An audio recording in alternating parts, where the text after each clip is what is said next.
It looks like attendance is leveled out. So, welcome everybody. Tonight, we are going to be talking about digitization basics. My name is Sarah. I am a librarian with Plano Public Library, and I work in our genealogy center. We also have Eric with us in the chat tonight. If you have any technical problems or have any questions, please put them in the chat, and Eric will try and help answer them, or we'll pass them along, make sure that I see them as well, and I will try and answer those for you as well. So, as I said, tonight we are going to talk about digitization basics. Just you need to stop waiting to scan your cherished family documents, your photos, any of your important records. Tonight we're going to kind of learn how to create your own personalized archive. Um, so, to get started, here are our learning objectives for the evening. First, we're going to discover how developing a plan is a really key step to realizing your digitization project. We are also going to identify what basic equipment or software you may require for this project, and hint, hint, probably already have access to use, possibly at your local public library. We will not talk about specific software instruction or hardware tools, but if you would like some more information on those, we can always tell you where to find that. Or we won't be doing it in this class tonight, but we can always guide you to those things. And then lastly, we are going to talk about the need for a consistent workflow.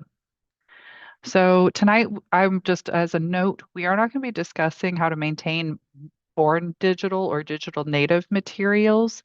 Um, but some of the stuff we talk about may be useful if you're working with those sort of things. But this is really going to be talking about physical items and how we are going to digitize those. So, what does digitization mean to you? Anybody want to put something in the chat, maybe what they think digitization is?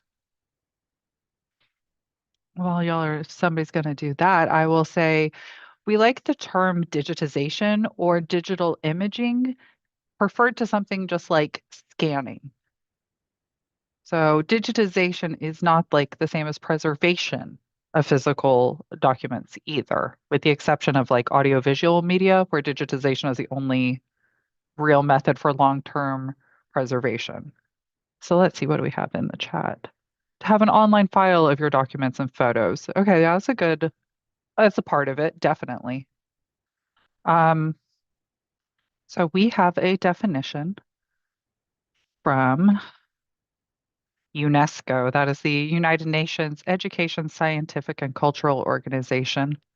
Digitization is the creation of digital objects from physical analog originals by means of a scanner, a camera, or other electronic device. Uh, or in other words, this is from the University of North Texas Digital Projects Lab.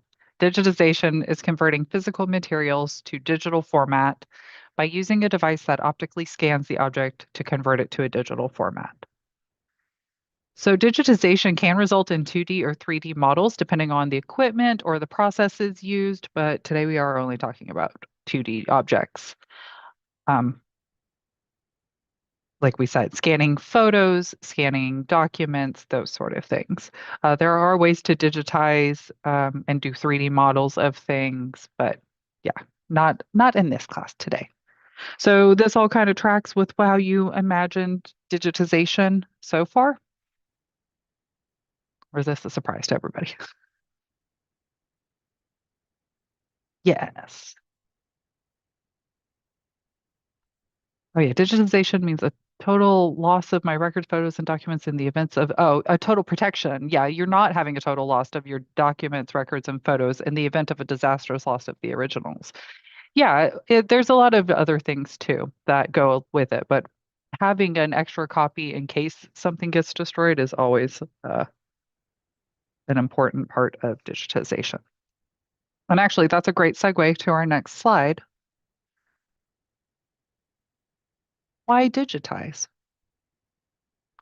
So, professional institutions will list many reasons or rationalizations for digitization with standards and or guidelines that are going to exceed the basics of what we're going to talk about tonight. But at the end of the day, their top three reasons are all going to be very, very similar, if not, in fact, the exact same reasons. And that is access, preservation, and content discovery. So for access, this just means making something available for public use or scholarly research, or simply to share with family or friends. You can create additional print copies if you want other people to have it and uh, expand that access to it. If it's something really that you want the whole family to have a copy of and to be able to see regularly, maybe something like you have your grandmother's handwritten cookbook, and everybody would like to be able to make the recipes from that. That would be a good example of access. Everybody can now access it. Preservation would be if that cookbook was actually had been water damaged at one point and is very maybe old or fragile, something like that. So you're trying to maybe reduce the physical contact or use of the originals, helping preserve them by simply touching or handling them less. As whoever mentioned in the chat, we can have a digital file duplicate. So you still have the um, original, but it could act as a surrogate in the case of an event like a catastrophic loss, like a house fire or a flood or a tornado. Um, so that would not be preserving the object or conserving it itself, but having another copy just on the off chance that something happens to the original. And then lastly, content discovery. Sometimes digital files can be magnified to reveal details that you are harder to see on the original. Um, I've done some transcriptions of some old documents that are handwritten, and they're really hard to read. But with the digital scans, you can also do different things like magnify, or I can do change the contrast. And sometimes that makes the handwriting slightly easier to read. And I wouldn't be able to do that. Um, with the actual physical object. Or sometimes when you change that contrast or you magnify something, yeah, you can see something written in faint, or maybe something was like etched into it. And now the digital manipulation, so we're preserving the original, but being able to manipulate it digitally has now revealed more content. Digital files can also easily be compared. For example, you can share digital files with maybe a museum that's across the country, or you have a aunt or uncle who also has a letter from that relative, and you can compare those two when those physical objects are now great distances apart. Digital files can also be scanned with optical character recognition, also known as OCR software, and those can help with word searchable images. I always put the caveat in that while OCR is very handy, it is not 100% accurate. And so I would always go back and verify anything that you've had transcribed by OCR, um, just to make sure everything is correct and up to date. And then lastly, digital copies of things give the ability to make file annotations or translations on a digital file, again, without damaging the original, because we would like to keep those um, in the best condition we can. So these digitized versions allow us to do a lot more.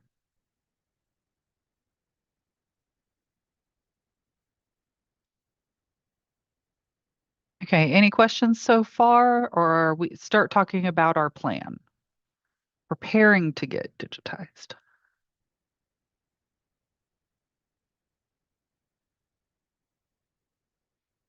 Okay. Okay. So this is going to be the fundamentals, i.e., where do I start? Or, as you might have guessed from this cute little picture, getting all your ducks in a row. So the first thing you'll need to do is develop your plan. And the first part of that is going to find all of the materials that you have available to you. It's like, unless you're doing this for somebody else, helping somebody else with a project, you are going to need to figure out what it is that you are trying to digitize. Then you need to decide what is important enough to keep. Is it special enough to be worth the effort to digitize? What holds meaning to you? Is it going to be the photos that grandma sent or of you growing up? Or is it her cookbook that you, or her recipe book that you want to make sure the family gets first? You could just need to rank things by importance so you know where you're going to start in your project.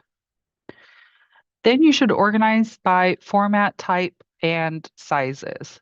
So if you have photographs or negatives, documents, books, letters, each format type is going to have its own set of decisions, which we'll talk about more later. But keeping them organized by that will make it a lot easier when you're scanning the batches of things to keep settings or some of those decisions that you've had to do um, for everything in that format type or size. And then last, you'll need to create your master folder system to organize your additional folders. And that'll be on the next page. But just know you'll have to have some sort of system in place. And if you have that set up before you start scanning, it's going to be easier to keep everything organized as you go. So once you've kind of developed your plan, figured out what you're going to digitize, in what order, know how you're going to organize all of your scans, then you need to identify which equipment are you going to use and what sort of software do you need. Do you already own or have access to a scanner or a digital camera with a tripod and lights? Do you have a computer at home or anything else like that? Fortunately, you hopefully live nearby one of the Plano Public Libraries, and we have all sorts of things like that that can help you with your projects. All five locations do have a flatbed scanner. Several of our locations have a digital creation space that has additional scanners, cameras, lights, tripods, computers, editing software if you need Photoshop or things like that as well. So even if you don't have that at home, with your library card, you can have access to all of that. And then along with the equipment review, like I said, you need to consider any software needs such as photo editing applications like Photoshop. GIMP is another photo editing software, or there's also web versions like Photopea. Lots of different things. Are you familiar with how to use those, or are you going to need additional training on them as well? Um, and then consider, is it necessary? Maybe you do need to consult with a professional conservator due to the condition of your materials. And if that's the case, maybe you have your grandmother's recipe book, but it's your great great grandmother's from 1870, and it's very delicate. Maybe you don't want to be the one digitizing it, but maybe that's something a professional conservator may be more apt to deal with. And then, of course, you would have to consider costs and things there.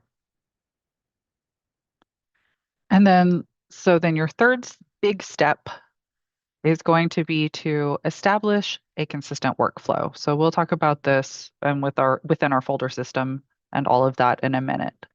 But it's very important to maintain a consistent step-by-step workflow in order to avoid errors or missed pages, photographs, things like that, or even worse, duplicating work that you've already done. It's really annoying to have scanned an entire, box of 100 photos and then to realize that everything is a duplicate and you've already scanned it before. That was, hours that you just spent doing that you've already done. So don't rush. It all takes time, but a lot of planning will hopefully make it so you only have to do it once.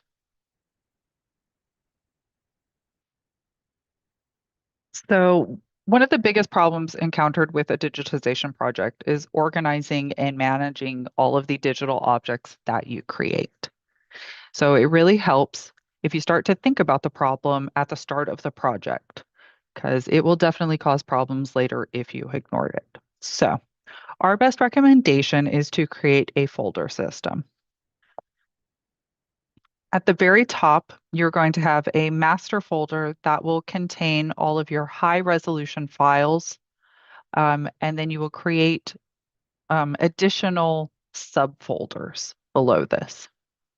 So our example is we have the Smith Family Archive Master, and then within that we have folders for um, different family events, a graduation, a family reunion, or a Texas vacation, and they have the year that those things occurred as well.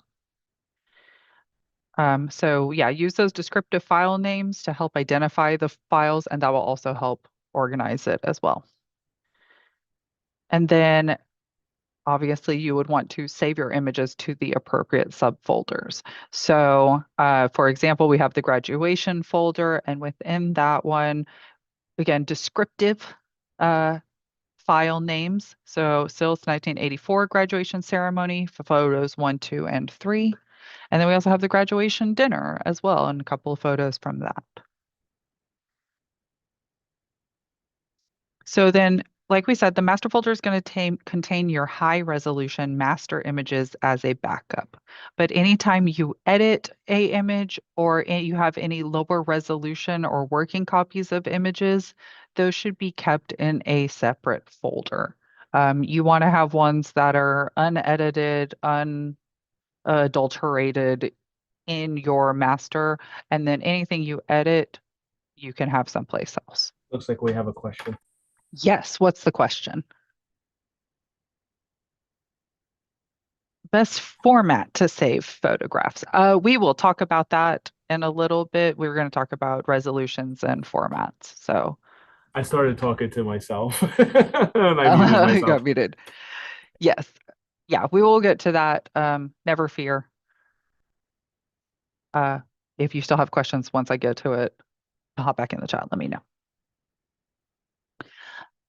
Um, okay, so there are some guidelines that you should follow when you are creating your naming conventions in your folder system as well.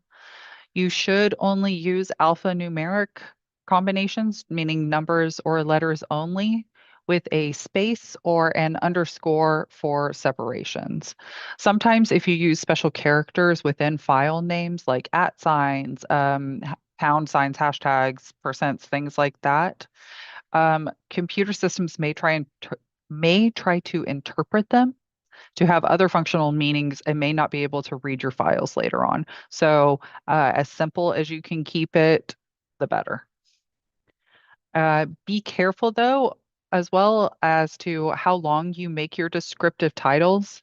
If you try and limit your file names to 30 characters, that's typically better, as many operating systems include a pathway in the file name that may not be handled by the system. And if you're trying to copy and paste a really long file path, sometimes when you have folders within folders within folders, sometimes that can cause a problem. So try and simplify as best as possible. And one little final note on naming, we have it here as, ceremony 1, ceremony 2, ceremony 3. It's typically good practice to number your things like 001, 002, 003, so that, well, one, if you have a lot of items, it will help keep in numerical order. But two, also you can tell like, oh, okay, I'm gonna have 400 things. Having it all the same digit kind of just keeps it more uniform, same number of digits.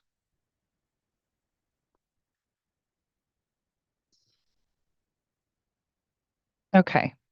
So once you have your folder system set up, you are going to start doing your workflow.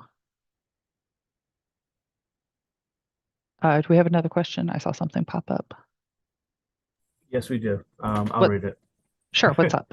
All right. Can you use commas instead of underscores? I personally hate them. I do not believe you can use commas. That is one of those like special characters that a lot of the times it won't even let you save if it has commas in there. If you really hate an underscore, I would just use a space. You can also use the hyphen as well. Yeah, or a dash instead of the underscore, but those are typically the only ones that they allow you to use in the naming of a file or a folder.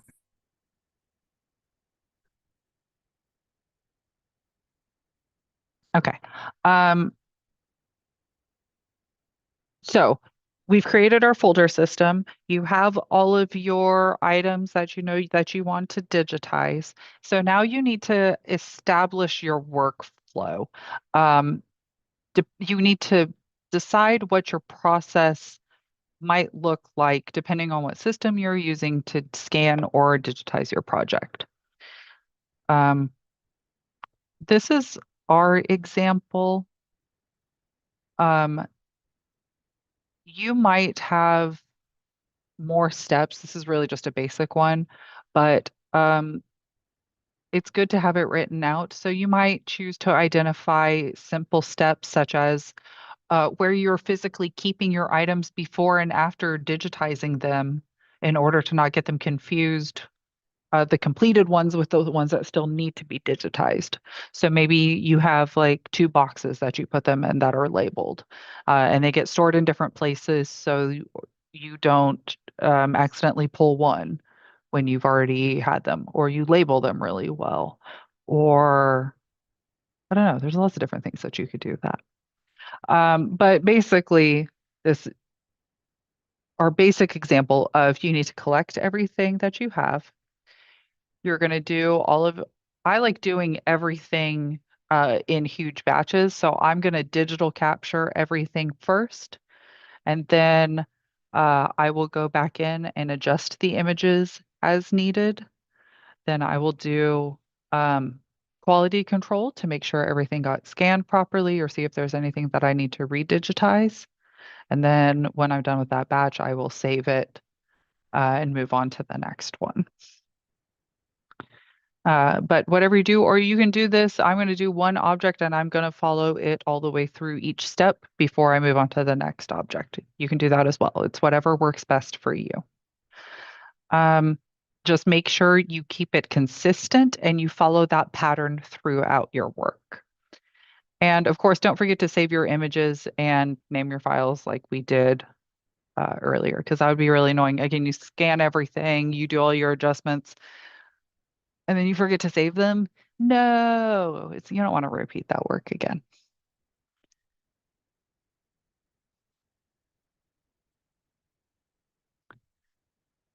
So, talking about different scanner options. Historically, digitization processes will use flatbed or planetary scanners, and they are still used today. We do have both of them at the library. You may already have a combination printer scanner unit at work or your home office. Typically, those are the flatbed ones. Uh, then a public library has both. They have a digital sensor that only sees a narrow view of field, so it has to move over the object being scanned. So you might have noticed this when you see the moving light in a photocopier.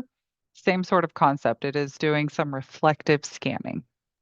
So the Um, flatbed scanner, yes, what's up? we do have a question from the Q&A, and I'll read it to you. Sure. And it's from Daphne. Is it best to save each image as a separate file? Yes, I would not save if you have 10 photos that you're scanning, each should be saved as its own individual image. So typically though, you wouldn't be saving it as a PDF, and that I think would be the only thing where it would be in like a single file. Does that answer the question, or does that clarify that for you? Give us a thumbs up or something in the chat.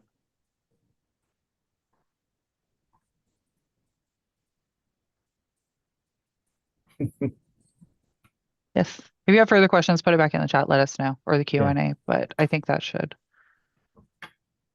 um, that should cover it. Or if when we talk about file formats more later, if you have more questions, let me know.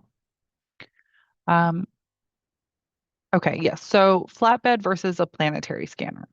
A flatbed is going to have the sensor below the object.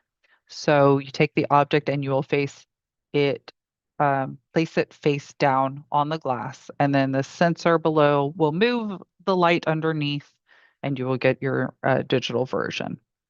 A planetary scanner is like if you've ever been to the Genealogy Center here at Haggard Library, we have the book scanner. This is a planetary scanner because the digital center is above the object and you have to place your object face up under the glass. So it's like, the planet's up in the sky looking down on the object. In the early 1990s, a few institutions, like archives and museums, began using early digital cameras to capture scans, quote unquote, or digital captures.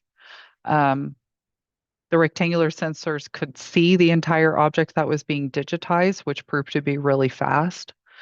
Um, and so a lot of like University of North Texas for sure has some planetary setups, scanner setups very similar to the one you see on the screen here. Or I've seen things like that at like the Disney Animation Research Library if they're trying to get photos of old concept sketches so an artist can reference them. They'll pull it and instead of doing it on like a flatbed scanner, they'll just shoot it with a digital camera, like a planetary setup. Nowadays, we have smartphones and tablets as well that have very advanced digital cameras in them and can serve many of the basic digitization needs using the built-in camera or using a lot of different apps. I learned recently within the past year that Google Drive has a way that you can may do a scan and create like a PDF using the Google Drive app. And that absolutely blew my mind. Like I knew there were apps, but I can just use it, my Google Drive and do it on my phone. Incredible. So you have lots of options, uh, depending on the amount of time and effort that you want it to put into the digitization process.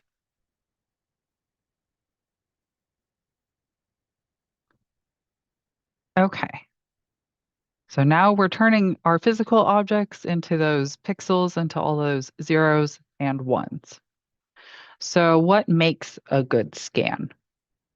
Uh, Keeping things straight and aligned, uh, so making sure they aren't skewed or super crooked. Uh, if you do scan things a little wonky or wobbly, though, many programs will have a deskew tool that will help maintain the straightness and the alignment of the objects.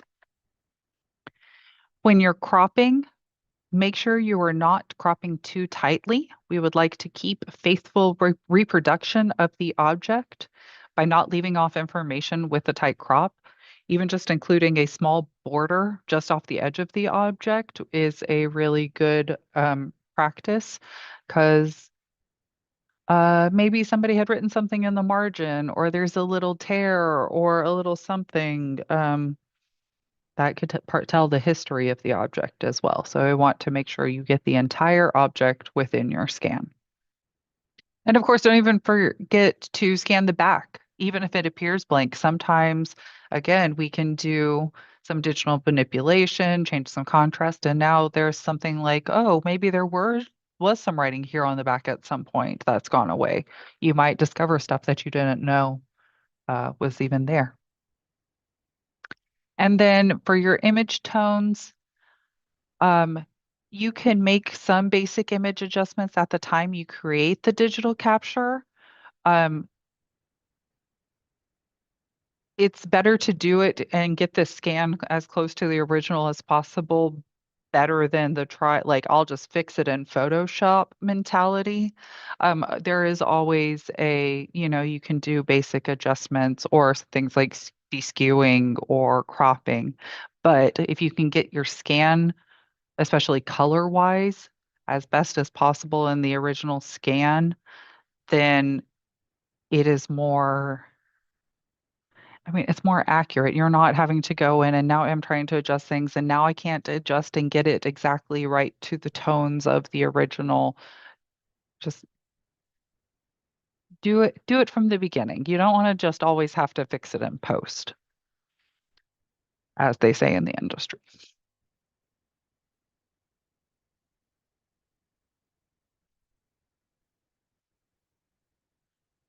Okay. So now I want you to think back to when we were talking about uh, your plan.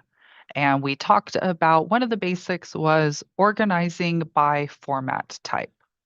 So walking through our imaginary project, we're going to assume we have all of your photographs are together, all of your negatives are together. You have a couple handwritten letters, but you have all those together. And you've even gone in and arranged those um, all by size. So there are some things that you'll need to think about. Think about the type of material. And we're going to talk about these in more detail in a minute on the later slides. But your color space, your negatives, are they black and white negatives? Are they color negatives? Or do you have slides actually so they are positives? And some of those will require different special equipment on your scanners versus just the regular flatbed scanner. Um, it has to have a backlight, or sometimes you can use a digital camera and a stable diffused light source, like a lamp with me, or like if you had a softbox lighting, but maybe not direct. There are some other ways that you can do it. Um, there are apps that you can use on your smartphone or tablet to also scan negatives, but your basic reflective scanner will not work for that. But again, you can come visit us at the library. We have DCSs that have scanners that we can backlight with as well, so you can get those scanned.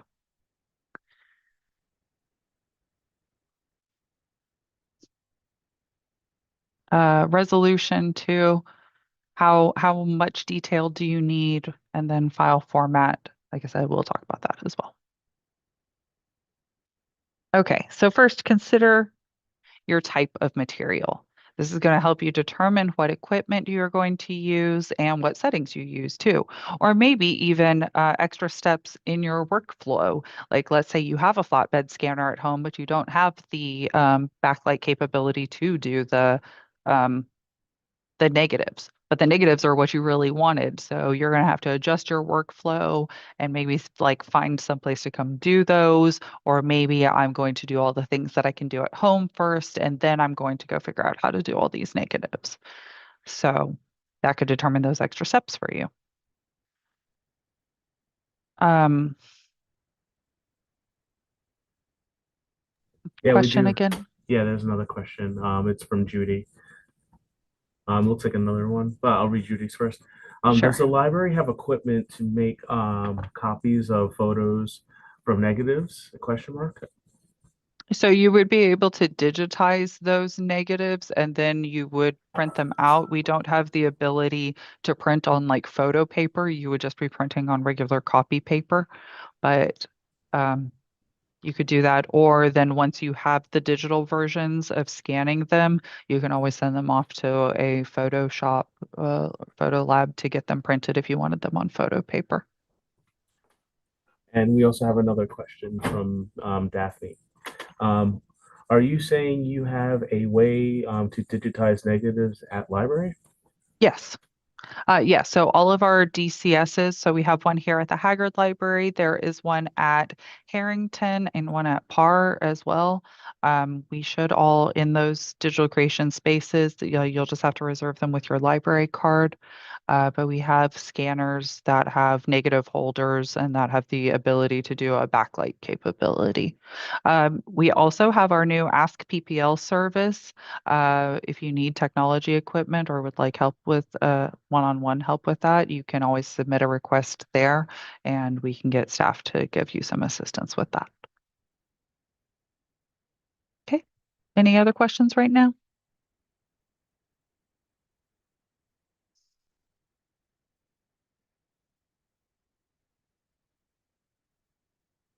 You're welcome. No. Thanks, y'all. Okay. Yeah, keep the questions coming. We've had some good ones so far.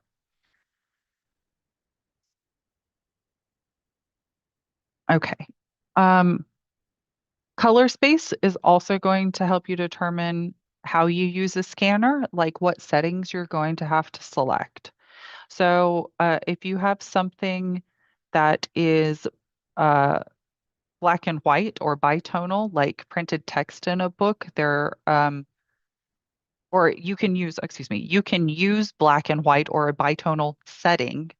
Um, Typically, this is going to be best for print texted in a book or an item that has no color gradients, which we'll have an example of on the next slide. There's also a grayscale that you can scan in. Typically, if you're going to have like black and white photographs, handwritten text, or black and white illustrations, you might think, well, it's a black and white photograph. I should pick black and white. But I'll show the difference on the next slides. Black and white is truly black and white. There are no shades of gray. So if you want details to show up, you would need to use grayscale. And then lastly, we have color, best used for color or color tinted and toned photographs, maps, color diagrams, illustrations, uh, sepia toned. That's what I mean by like color tinted things, even though it is uh, like a black and white or a grayscale photograph because it is that sepia tone. Sometimes you want to capture um, the richness of that sepia. Or yeah, the ink that your grandmother used or your grandfather. We've talked about grandma a lot. Let's talk about granddad. Your grandfather wrote you uh, a letter and he always used his very special purple ink pen and you really want to capture that. You need to capture it in color. So here's a good example of black and white. You can see we have a text, which is really just the black text on the white background. Or this little illustration on the right. It's very simple. There are no variations in color. It is two colors. It is black, it is white. These are some good examples for grayscale. Um, Black and white drawings, you can see all of the different shades of the grays in here, even with the black and white photo negative. Um, you would want to scan that at grayscale to make sure that we got all of the different tonality within that negative.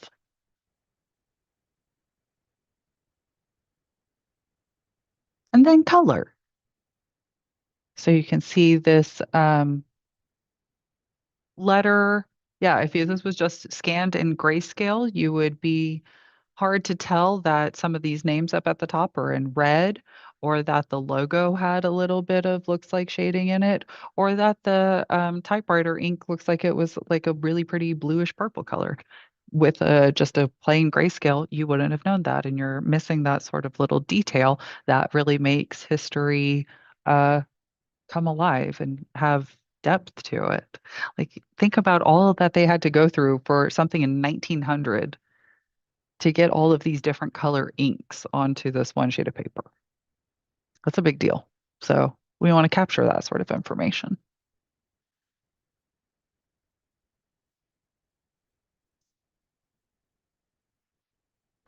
Okay, so now when you're scanning, ooh, we got another question.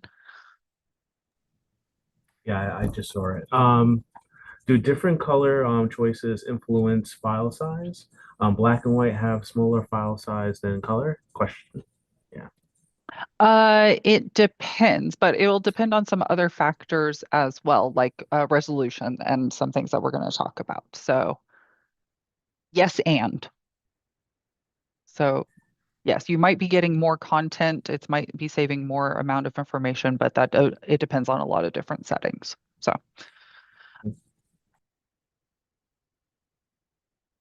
so resolution, yes, if it's black and white color, grayscale, that might be one of them, but resolution is actually the one that's probably going to have the biggest impact on um, object size, ultimately the use of the digitized object file, how you are going to use it.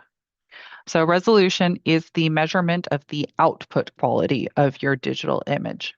And it's often expressed as DPI, dots per inch, or PPI, pixels per inch.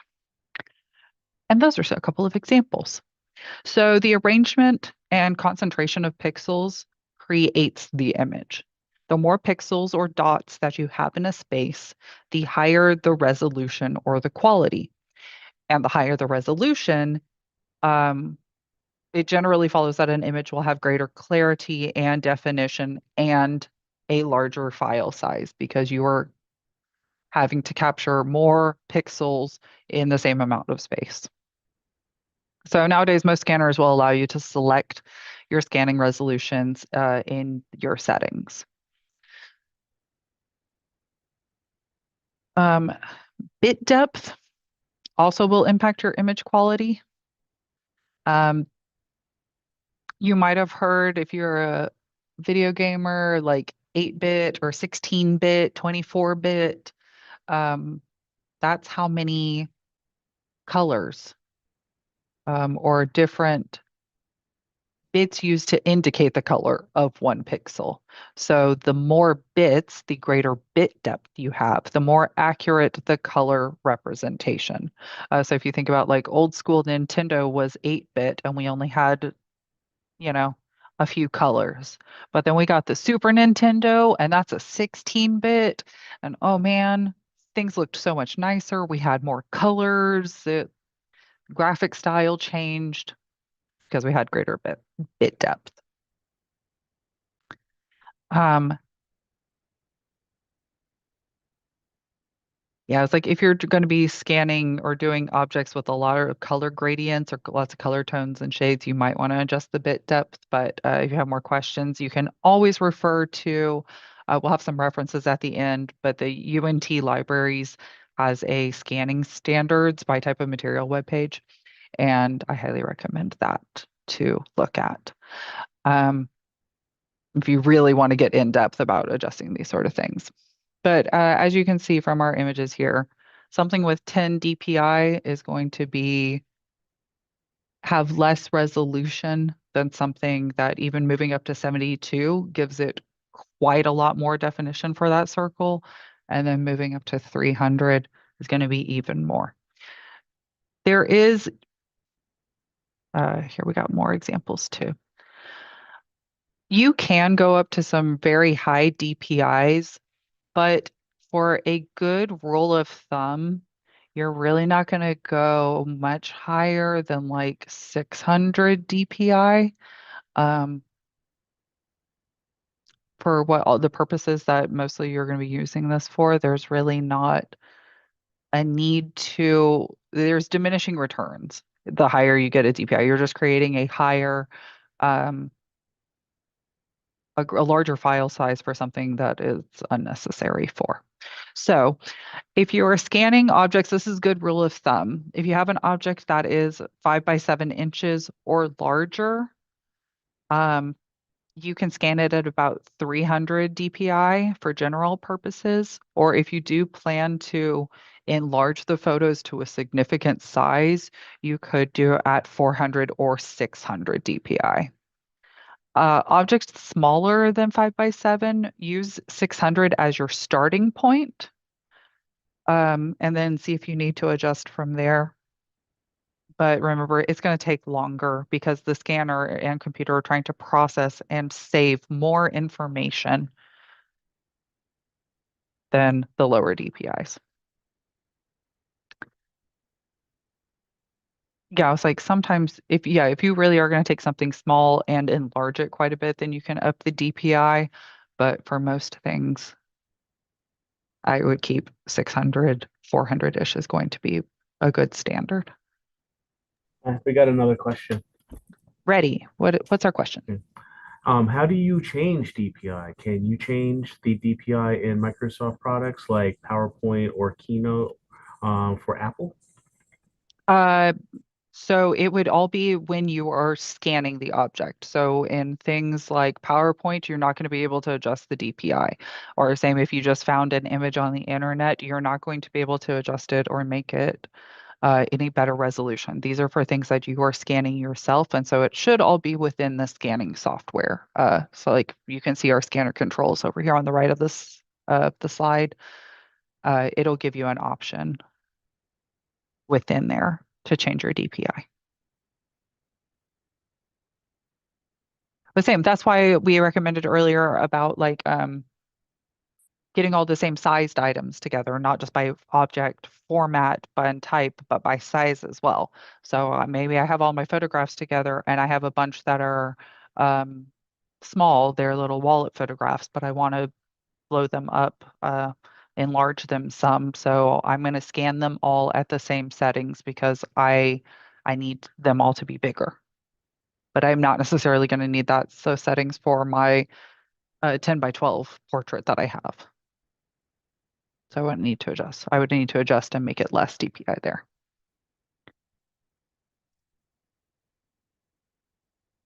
Okay, was there another question or was that just it? Yeah, that was the only question. Okay. Uh, well, good. We should answer this next one. Should answer some of your other questions. File formats. So what do you save your files as? Uh, like I've been saying, the arrangement, the concentration of pixels will create the image. The more pixels, the higher the resolution, greater image clarity and definition, and larger the file size. So if you're doing lots and lots, this is again why we have like our master copies that are going to be the larger files. And then if you need to have smaller working files, you can have those as well. Um, so rule of thumb, TIFF or PNG are good to use for your master archival images. These use what is called lossless compression, meaning they preserve the image or archival data quality. These are going to be used for quality printing or digital archiving. Anything that we scan, if you've gone to the Collin County Images website, a lot of the things that we have on there are we have the TIFFs of. We have the very archival saved versions of those. The con for those, if there is a con, is that these file sizes can be very large because, like I said, lossless. We are not losing any of the image data. It's every pixel is being saved. And you can edit these images by various editing programs. Most of them should be able to open those two sorts of file types, no problem. JPEG, um, are generally called derivative images and can be used for web page applications, email, or if you're doing some small scale printing. Smaller file sizes are possible with JPEG because the format uses data encoding that will compress the information by discarding some of the data in order to reduce the file size for storing. But if you're just having a general working copy or you want to share it with people, then having JPEGs of your stuff is not a bad idea. Did I see another question pop up? No, that was just me putting the Collin County Uh, okay, link. So you mentioned it, so I thought it would be a good idea to put it in there. awesome. Thank you. Okay, and then we do have PDFs as well. Um, this is a way to save scans in a format that cannot be modified, but you can still easily share or print your files. So If you were scanning, let's say, like a recipe book or a notebook or something like that, I would still probably save them all as our individual like TIFFs, but then maybe you can compile all of those and compress down into a PDF that could be shared out with everybody in the family that wanted access to this thing.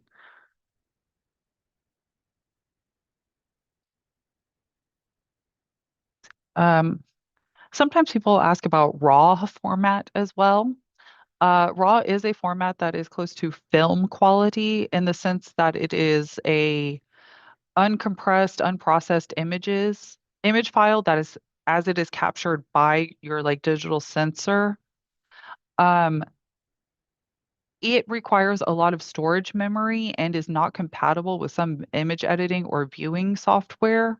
It's a proprietary file type. Like many people will notice, Apple photos get saved as like HEIC. Those are an Apple proprietary software format, and like some people have hard times opening those on PCs. There's not a way to do that.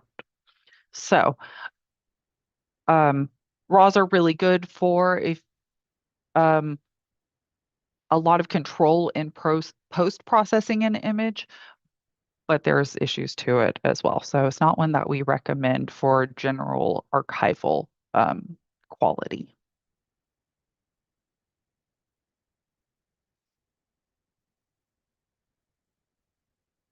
Okay.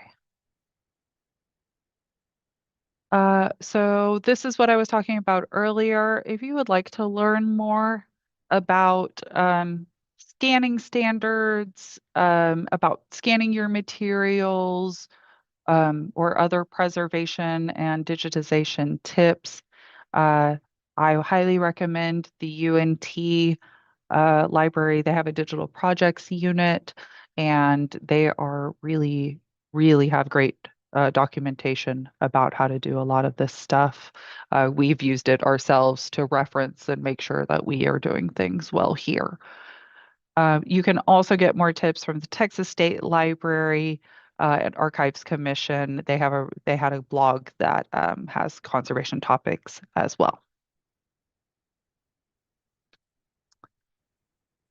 Okay, and our final takeaways for this evening. Make a plan. Know what you're going to digitize, how you're going to digitize it, in what order you're going to digitize it, how you're going to name it, so that when you jump into your project, it's just a consistent workflow and project. You're not getting overwhelmed by all of the materials that you have. Make sure you scan the full front and back of the image and stay true to the original and crop properly. Uh, Make sure you're adjusting the crooked images. Remember, we want as close to the original as possible. Um, and then, of course, keep your duplicate copies of your files in multiple locations. Joke, this is the lock system. Lots of copies keeps it safe. Uh, yeah, I was like, have your TIFFs. Maybe you have a drive that has a lot of your TIFFs separate from your working files. So just in case you leave your thumb drive that has your working files at the library, you still have all of your TIFFs on your hard drive back at home. And that is everything I have for this evening. We'll keep it back on this page. Do we have any other final questions or anything else we would like to ask before we wrap up tonight?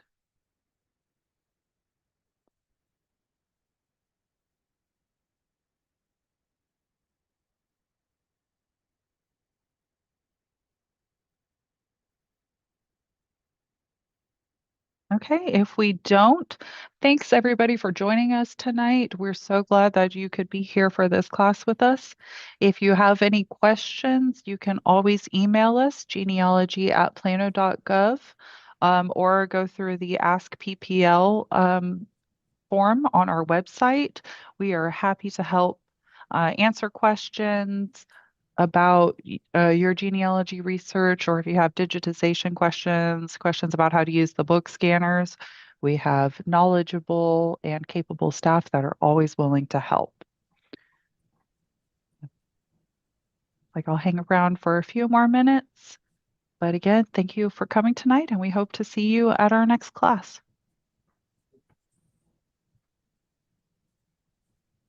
Oh, let's see which link does not work. Oh no, they got rid of the preservation tips. Let me see if I can find that one real quick for you, Judy. Uh, Here, let's try that one. Oh no, all of them broke. I'm so sorry, y'all. See about scanning your materials. I was like, I would just stay under that digital projects unit on UNT. All of their links there seem like they work. it's a good thing that we that she spotted that so we can change the link. She is. Yeah, I meant to check those earlier. I thought I had. So sorry about that, y'all. But yeah, that link, the second link I put in should work, and the UNT scanning standards works as well. So that's the main one that I would go to anyway, those scanning standards.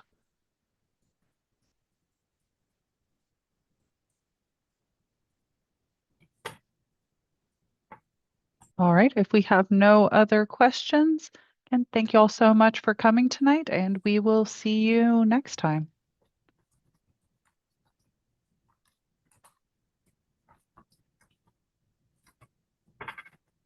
Alrighty.